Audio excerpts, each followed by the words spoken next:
Assalamualaikum warahmatullahi wabarakatuh. Perkenalkan, nama saya Desinda Mardiana, NIM 20 11 10 24 13 16 1, kelas 3H. Saya akan menjelaskan resum pada pertemuan 11 ini tentang penilaian status gizi. Status gizi artinya ekspresi dari keadaan keseimbangan dalam bentuk variabel tertentu.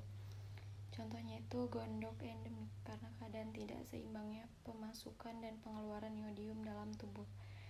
Penilaian status gizi untuk menetapkan status kesehatan perorangan atau kelompok penduduk yang dipengaruhi oleh konsumsi dan utilisasi zat gizi.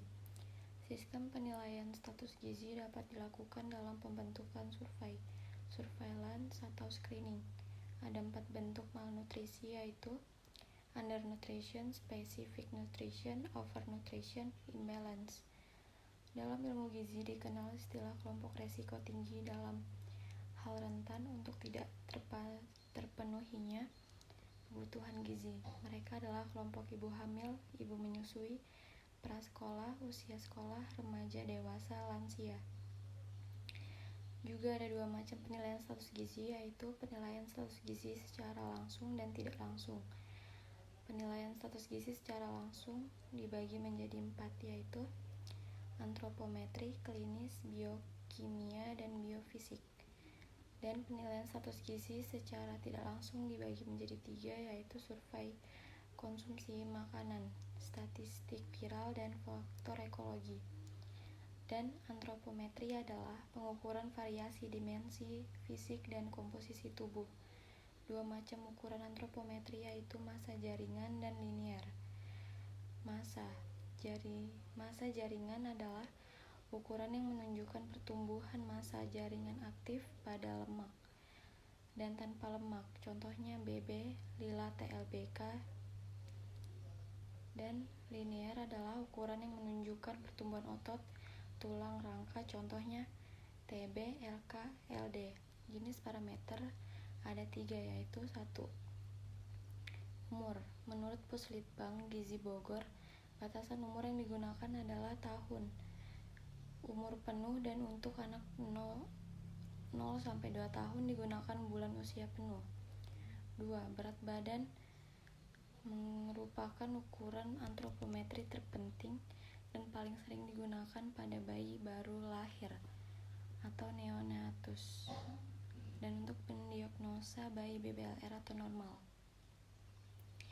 Alasan kenapa pengukuran BB sangat penting karena parameter yang paling baik untuk melihat perubahan dalam waktu singkat, karena perubahan konsumsi makanan dan kesehatan juga memberi gambaran status gizi sekarang atau dilakukan periodik memberikan gambaran pertumbuhan. 3. Tinggi badan merupakan antropometri yang menggambarkan keadaan pertumbuhan skeletal. Yang keempat, lingkar lengan atas. Menurut Depkes RI, pada kelompok wanita usia subur adalah salah satu cara deteksi dini yang mudah dan dapat dilaksanakan oleh masyarakat awam untuk mengetahui kelompok beresiko kekurangan energi kronis atau KEK. Wanita usia subur adalah wanita usia 15-45 tahun dan pada anak digunakan sebagai alternatif kalau tidak bisa ditimbang atau diukur tinggi badannya. Yang kelima, lingkar kepala memeriksa keadaan patologi dari besarnya kepala. Contohnya yang sering adalah kepala besar atau hidrosefalus dan kepala kecil mikrosefalus. Lingkar kepala dipengaruhi oleh suku, bangsa, genetik, dan kebudayaan. Yang keenam, lingkar dada biasanya dilakukan pada anak usia 2-3 tahun karena rasio lingkar kepala dan lingkar dada sama pada umur 6 bulan.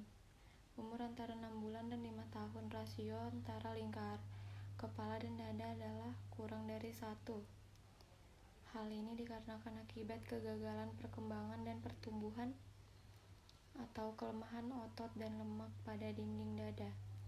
Ini dapat digunakan sebagai indikator dalam menentukan pada balita. Yang ketujuh, tinggi lutut. sangat berkaitan dengan tinggi badan, sehingga tinggi badan didapatkan dari tinggi lutut bagi orang yang tidak dapat berdiri atau lansia. 8. Jaringan lunak, metode yang digunakan untuk menilai komposisi tubuh atau jumlah dan distribusi lemak sub sampai kutan. Dan metode yang paling sering dan praktik digunakan di lapangan adalah antropometri fisik.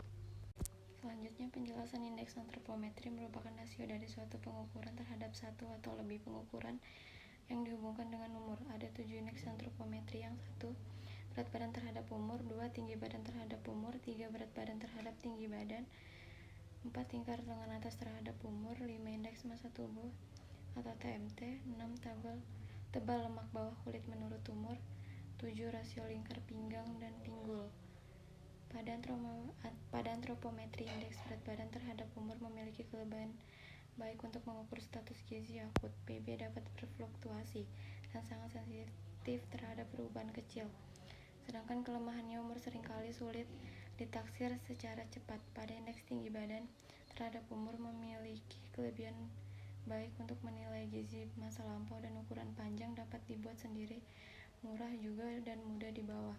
Sedangkan kelebihan TB tidak cepat naik, bahkan tidak mungkin turun. Pengukuran relatif sulit dilakukan karena anak susah disuruh berdiri tegak dan ketepatan umur sulit ditaksir.